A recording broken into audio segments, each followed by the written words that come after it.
अब यही होना बाकी था। जैसा कि मैंने कल के वीडियो में बताया था कि एनिमे इंडिया में बैन होने वाला है। मतलब एनिमे के पायरेटेड साइट्स बैन होने वाले हैं डिज्नी के द्वारा, और जापान का भी हाथ है। वेल, अब पिछला वाला वीडियो देख सकते हैं, उससे आप सब कुछ समझ जाओगे। लेकिन आज एक और भी बुरा न्यूज़ है। तो आज मुझे पता चला है कि इंडिया में मांगा यानी कि जापानीज कॉमिक्स परमानेंटली बैन होने जा रहा है। वेल, ये सिर्फ इंडिया में नहीं बल्कि वर्ल्ड वाइड बैन होने जा रहा है। तो अब क्या लग रहा है? लगा। तो एनिमे के पायरेसी होना कोई बड़ी बात नहीं है, क्योंकि वेब भी बहुत जल्दी अमेजॉन प्राइम में आ जाता है और ब्लूरे भी 2-3 महीने के अंदर आ जाता है, और वहाँ से पायरेसी बहुत आसानी से हो जाता है। इसलिए अगर एनिमे बैन भी हुआ, हम फिर भी कुछ अलग साइट से एनिमे देख सकते हैं। लेकिन मांगा का बात पूरा अलग है।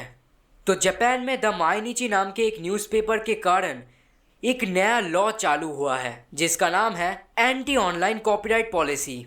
तो नाम से तो आपको समझ ही आ रहा होगा, इसके ज़रिए जो ऑनलाइन में पायरेसी होता है उसे बंद कर दिया जाएगा, मतलब एंटी ऑनलाइन। इसका मतलब आसान सी बात यह है कि मांगा का ऑनलाइन पेशकश नहीं होगा। तो आपको तो पता ही है कि भीज मीडिया और शोनेन जंप के तरह कुछ ऑनलाइन प्लेटफॉर्म्स है जहां पर मांगा डिजिटली लॉन्च होते हैं। तो आप तो समझ ही सकते हैं कि एक डिजिटल लॉन्च होने के बाद उसे पायरेसी करना बहुत ही आसान होता है। तो जापान ने फैसला लिया है कि ये डिजिटल लॉन्चिंग होगा ही नहीं। आपको तो याद ही होगा मांगा रॉक की बात। मतलब उस वेबसाइट यानी कि उसके पास तो एक ऐप भी था। मतलब उसने क्या ना क्या किया था, उसके बाद उसे बैन हो जाना पड़ा था।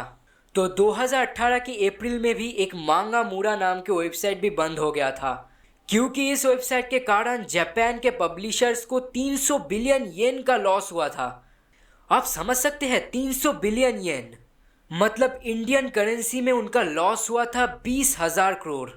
तो अब बताओ, अब भी पायरेसी चाहते हो? कितना लॉस हुआ देख रहे हो? मतलब इसके बाद तो मांगा या फिर एनीमे पूरी तरह से बंद नहीं हुआ, यही एक सुकून की बात है। तो मांगा मूरा जब वैलिड था तो तब मांगा का जो लोग थे उनका जो बुक्स लॉन्च होता था उनका सेल ज़्यादा नहीं होता था। लेकिन 2018 में मांगा मूरा बंद हो जाने के बाद अचानक सेल का रेट बहुत ज़्यादा बढ़ गया। तो माइनिची के हिसाब से डाउनलोड बैन इफेक्ट लेगा जनवरी 1, 2021 से, और लीच साइट रिस्ट्रिक्शन शुरू होगा अक्टूबर 1, 2020 से। तो जैसा कि मैंने कहा था कि ऑनलाइन प्लेटफॉर्म्स में अगर डिजिटल रिलीज बंद हो जाएगा तो हमें बहुत दिक्कत का सामना करना पड़ेगा, क्योंकि हम लोग जो मांगा पढ़ते हैं वो होते हैं अनऑफिशियल ट्रांसलेशन, और ट्रांसलेटर्स रोजगार करते हैं इन डिजिटल प्लेटफॉर्म से, वो भी पायरेसी करके। मतलब इन फैन ट्रांसलेशंस के कारण ऑफिशियल इंग्लिश ट्रांसलेशंस को सेल नहीं होता। और मुझे जितना दूर पता है, मैंने सुना है कि इन डिजिटल लॉन्चिंग को ही बंद कर दिया जाएगा और उसके बाद हमें सिर्फ मैगज़ीन खरीद के पढ़ना पड़ेगा।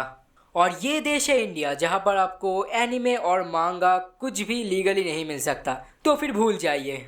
तो जितना दूर मुझे पता है कि 2021 से हम और मांगा नहीं पढ़ सकते। तो हम इंडियंस के लिए डार्क एरा शुरू हो चुका है। एनिमे और मांगा दोनों ही चले जाने वाले हैं।